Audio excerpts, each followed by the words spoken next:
At 1:43 on a rain-lashed Tuesday morning, my mother called and whispered 6 words that changed our family forever. "Daniel has locked me in again." Then the line went dead. For 11 years, I had worked as a financial crimes investigator in Seattle. I had questioned embezzlers, traced money through offshore companies, and watched respectable people invent astonishing lies when prison stood behind the truth. But nothing in my training prepared me to hear fear in my mother's voice. "My name is Evelyn Carter." My mother, Margaret, was 72 and lived in Portland, Oregon, in the house my late father had built. My younger brother, Daniel, and his wife, Vanessa, had moved in 3 months earlier, supposedly to help her recover from knee surgery. I called back. No answer. Daniel rejected my first 2 calls. On the third, he answered, sounding irritated rather than frightened. "Mom had another episode," he said. "The police are here." "What kind of episode?" "She attacked Vanessa with a fireplace poker." My hand tightened around the phone. "That doesn't sound like Mom. You haven't been around her lately. She's confused, aggressive, and paranoid." "Put her on the phone." "I can't. They're taking her to the station." Behind him, I heard Vanessa crying loudly and someone asking for identification. Then Daniel lowered his voice. "Evelyn, don't come down here making everything worse. Mom needs psychiatric care." "Vanessa and I have been dealing with this for weeks." He disconnected before I could respond. I grabbed my coat, wallet, and keys. The drive from Seattle to Portland normally took close to 3 hours. That night, I covered the distance in just over 2, with rain hammering my windshield and Daniel's warning repeating in my head. "Don't come down here." He had not asked whether our mother was injured. He had not sounded shocked. More disturbing, he had already decided she needed psychiatric care before any doctor had examined her. By the time I reached Portland Central Precinct, dawn was beginning to thin the darkness. My mother sat alone beneath the fluorescent lights, wrapped in a gray blanket. Her silver hair was tangled and one slipper was missing. Across the lobby, Vanessa stood beside Daniel with her arm in a sling. A reddish mark showed above the neckline of her blouse. The moment she saw me, her expression changed. Not fear, annoyance. Daniel intercepted me before I reached Mom. "You shouldn't be here." I received a call from a terrified woman who said she'd been locked in a room. Where else would I be? His eyes moved toward the desk officer. "She doesn't know what she's saying." I stepped around him and crouched in front of Mom, her eyes filled with tears. "I didn't hurt anyone. I know. Don't explain anything yet." "She made me hold the poker." Vanessa let out a sharp laugh behind me. "Listen to her. She's completely delusional." The desk officer, Sergeant Nolan Pierce, glanced impatiently at his paperwork. "Mrs. Carter claims your mother struck her after an argument," he said. "Your brother confirms there has been increasingly erratic behavior." "My brother confirms he saw the assault." Daniel hesitated. "He came in immediately afterward," Vanessa answered for him. "So there was no witness?" Pierce frowned. "We're still taking statements. I want my mother's interviews stopped until legal counsel is present. I also want every statement recorded, including the exact time each person gives it." "This is a domestic matter," Pierce said. "Please sit down and allow us to do our job." I looked at the incident report on his desk. Most of it had already been completed from Vanessa's account. No photographs had been taken of Mom. Nobody had examined her clothing, hands, or physical condition. My phone vibrated. It was my Aunt Rachel. "Evelyn, Daniel says Margaret has dementia," she said. "He says she nearly killed Vanessa. Maybe you should let them place her somewhere safe." "How long ago did he call you?" "About 40 minutes. Daniel had begun spreading his version before the police had finished their report. I ended the call and returned to the counter. "Sergeant, secure my mother's house and the alleged weapon. Do not allow anyone to clean the scene or remove electronic devices." Pierce sighed. "You don't get to give instructions here." I opened my credential wallet and placed it on the desk. "I investigate organized financial exploitation for the Washington State Attorney General's office. I am here as Margaret Carter's daughter, but I also recognize indicators of elder abuse. My mother claims she was confined.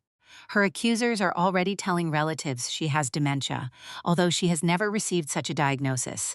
If evidence disappears after I formally requested its preservation, that fact will be included in every complaint I file." His posture changed. Pierce picked up his radio and asked a patrol unit to secure the residence. I returned to Mom. When I helped her stand, she winced. Her sleeves slid back, revealing dark bands around both wrists. They were too narrow and too even to have come from a fall. "What caused these?" Mom looked at Daniel and immediately pulled down her sleeve. That frightened me more than the bruises. "We're going to a hospital," I said. Vanessa stepped forward. She's under police investigation. She hasn't been arrested, I replied, and unless you intend to explain those injuries, stay away from her. At Legacy Emmanuel Medical Center, a physician named Dr. Samir Patel examined Mom. She was dehydrated, undernourished, and dangerously hypertensive. Blood tests showed that she had missed several days of heart medication. Dr. Patel studied the marks on her wrists. These injuries are at least 4 days old, he said. The pattern is consistent with narrow restraints, possibly plastic ties or cord. He also found bruising along her upper back and a healing cut near her ankle.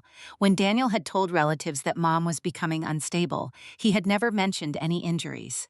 Once we were alone, Mom clutched my hand. They took my telephone during the day, she whispered.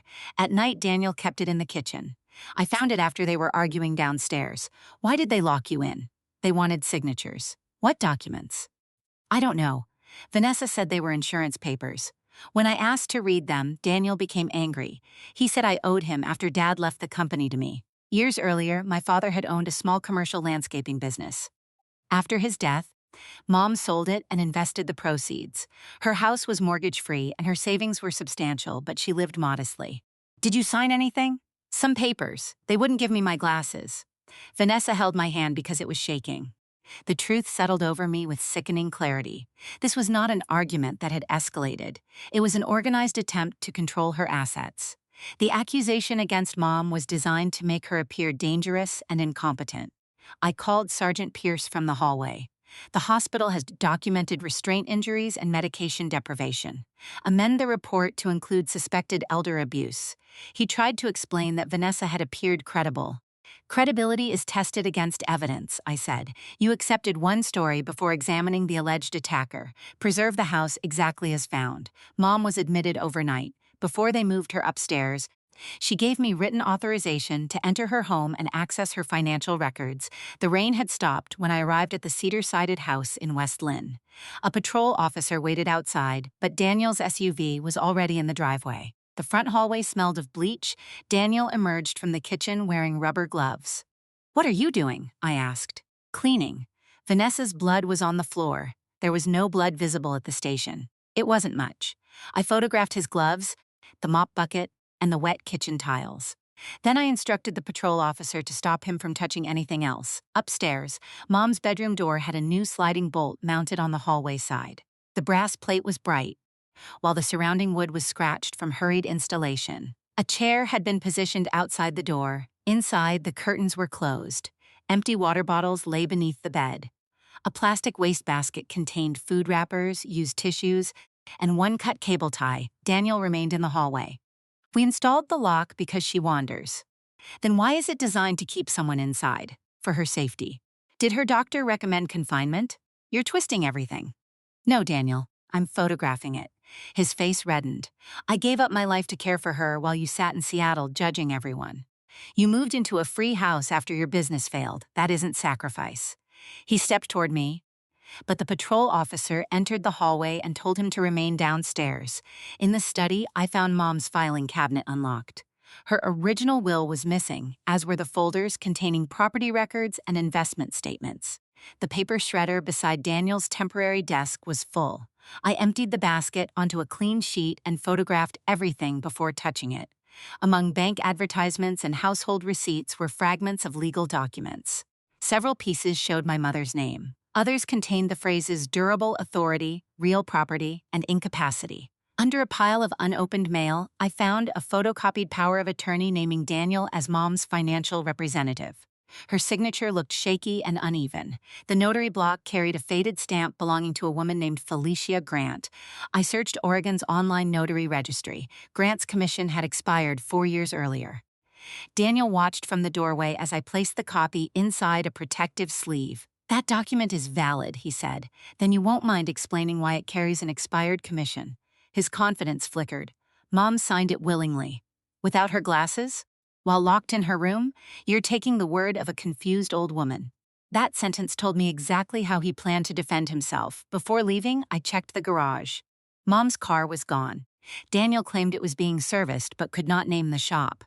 2 lockboxes sat open on a workbench. One normally held property deeds, the other had contained family jewelry.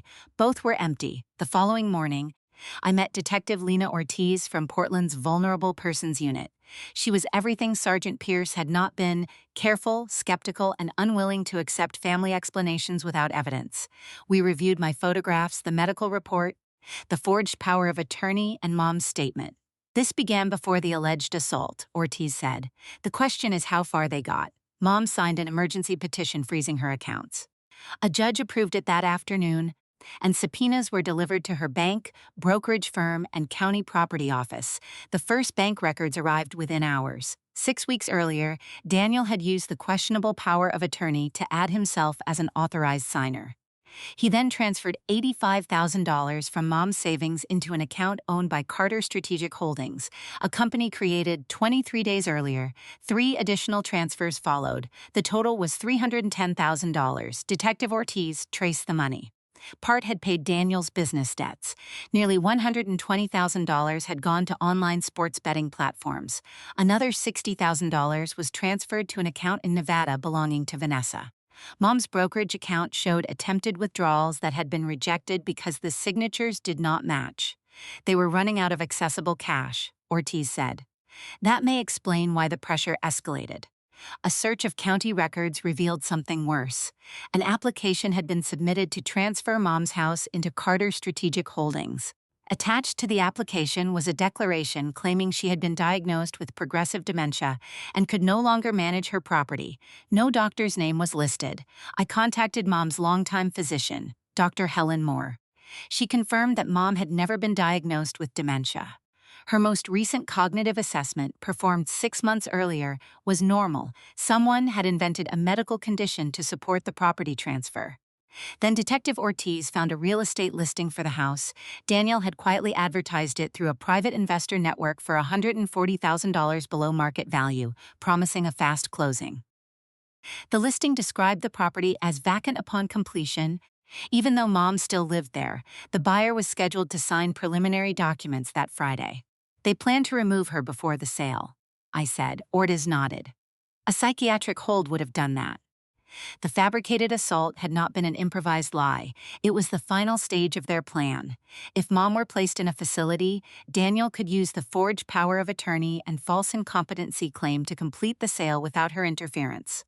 But proving fraud was easier than proving exactly what happened with the fireplace poker. Vanessa had bruising, Mom's fingerprints were likely on the weapon, and Daniel claimed he heard her threatening his wife. We needed evidence from inside the house. The authorized search took place Thursday morning. Officers seized laptops, telephones, financial files, medication bottles, cable ties, and the fireplace poker. Vanessa spent the entire search telling Ortiz that Mom had become violent after refusing treatment. She grabbed the poker with both hands, Vanessa insisted. Daniel arrived seconds too late. Where were you standing? Ortiz asked.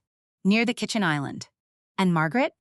Beside the fireplace. The fireplace was in the living room, almost 20 feet away. Vanessa then claimed Mom chased her into the kitchen.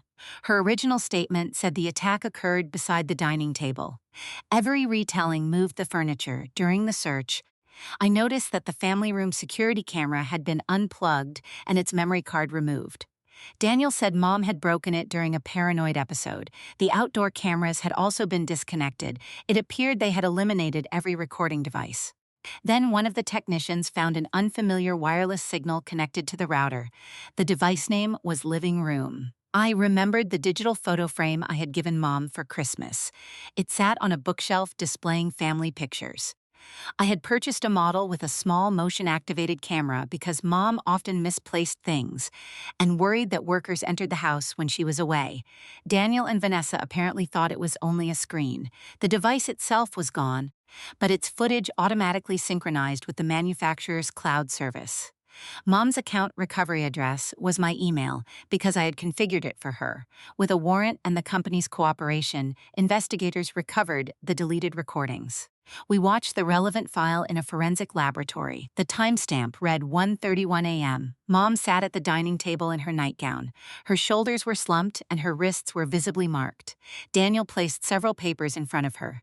You sign tonight, he said. I want Evelyn to read them. Evelyn doesn't care about you, Vanessa replied. If she cared, she would be here. Mom pushed the papers away. Daniel gripped the back of her chair. We have creditors. We only need the house temporarily. "You can't have it." Vanessa exchanged a look with him, then walked toward the fireplace and picked up the iron poker. Mom recoiled. "Hold this," Vanessa ordered. "No."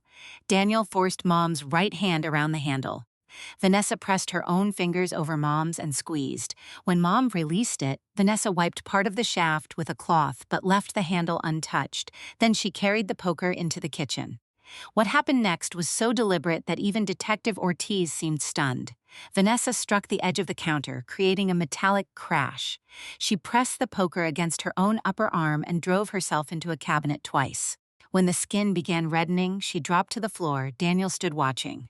"Is it enough?" he asked. Vanessa examined her arm. "It will look worse by the time they photograph it." Mom began crying. She tried to leave, but Daniel blocked her.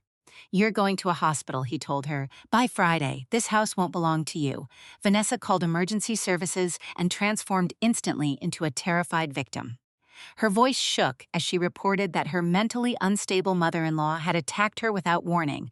Daniel picked up the documents, looked directly toward the photo frame without recognizing its camera, and said, "Once she's declared incompetent, Evelyn can't stop us." The recording ended when he unplugged the frame. For several seconds, nobody spoke. I had spent my career watching people betray business partners and strangers for money. Watching my brother terrorize our mother was different. Every childhood memory became contaminated. The camping trips, birthday dinners, and promises we made beside our father's hospital bed. Daniel had not merely failed to protect her, he had planned her disappearance. Arrest warrants were issued that afternoon. Police found Daniel at a title company attempting to postpone the house closing without losing the buyer. Vanessa was arrested at the airport with a one-way ticket to Las Vegas. In her luggage, officers discovered Mom's jewelry, vehicle title, original will, and $18,000 in cash. Neither remained confident after learning about the recording. Vanessa blamed Daniel. Daniel claimed Vanessa had manipulated him because of gambling debts. Their messages showed otherwise. For weeks, they had discussed drugging Mom, isolating her from relatives, and provoking behavior that could be described as irrational. One message from Daniel read, "If the hospital keeps her 72 hours, we can finish everything." Vanessa answered, "Then make sure she looks dangerous." They had also researched memory loss symptoms so they could describe them convincingly to relatives. Daniel's early telephone calls were part of the plan. He wanted the family to repeat the dementia claim until it sounded established. Their trial began 7 months later. By then, Mom was living with me in a small house overlooking Puget Sound. Her wrists had healed, but locked doors still frightened her. She slept with a lamp on and checked her medication twice each night. She refused to attend most of the trial. I went because someone needed to look Daniel in the eye. His attorney portrayed him as an overwhelmed caregiver who had made poor financial choices. Vanessa's lawyer suggested the video lacked context and that her actions were an attempt to demonstrate how Mom had attacked her. The jury watched the unedited recording. There was no missing context. They saw Daniel force Mom's hand around the poker. They heard Vanessa ask whether her injury looked convincing. They watched the couple discuss selling the house while Mom begged to call me. Bank experts explained every transfer. A handwriting examiner confirmed that several signatures had been traced. The former notary testified that she had never met Mom and that Vanessa had copied her expired stamp from an old document. Dr. Moore rejected the dementia claim. Dr. Patel explained the restraint injuries and medication deprivation. Detective Ortiz presented the cable ties, bedroom lock, confiscated jewelry, and messages describing the plan. The jury deliberated for 2 hours and 17 minutes. Daniel was convicted of elder abuse, unlawful imprisonment, aggravated identity theft, forgery, conspiracy, attempted property theft, and filing a false report. Vanessa was convicted on the same major counts, along with evidence tampering and making a false emergency complaint. At sentencing, Daniel finally looked at me. "I'm still your brother," he said. "No," I answered. "You're the man who locked our mother in her bedroom." The judge sentenced him to 14 years. Vanessa received 19 because investigators linked her to 2 earlier financial exploitation cases involving elderly relatives in Nevada and Arizona. The court voided every fraudulent document. The frozen funds were returned, and the title to Mom's house remained in her name. Daniel and Vanessa were ordered to pay restitution, although most of the gambling losses would probably never be recovered. Sergeant Pierce also faced an internal investigation. He was suspended and later reassigned after reviewers concluded that he had ignored visible indicators of elder abuse and relied almost entirely on the accuser's statements. More importantly, the department introduced mandatory evidence checks for domestic complaints involving elderly or dependent adults. Mom sold the Portland house on her own terms. She did not want to live in rooms where she had been imprisoned, and I understood. We used part of the proceeds to buy her a cottage 15 minutes from my home. It had blue shutters, a small garden, and no locks on any interior doors. On the day she moved in, she stood in the empty living room while afternoon sunlight crossed the wooden floor. "I should have called you sooner," she said. "You called when you could." I believed Daniel when he said I was becoming confused. That was why he kept repeating it. She looked toward the window. How does a mother fail to recognize her own son? I took her hand. "You recognized him. You simply remembered the person he used to be." We planted lavender along the front path because it had been my father's favorite.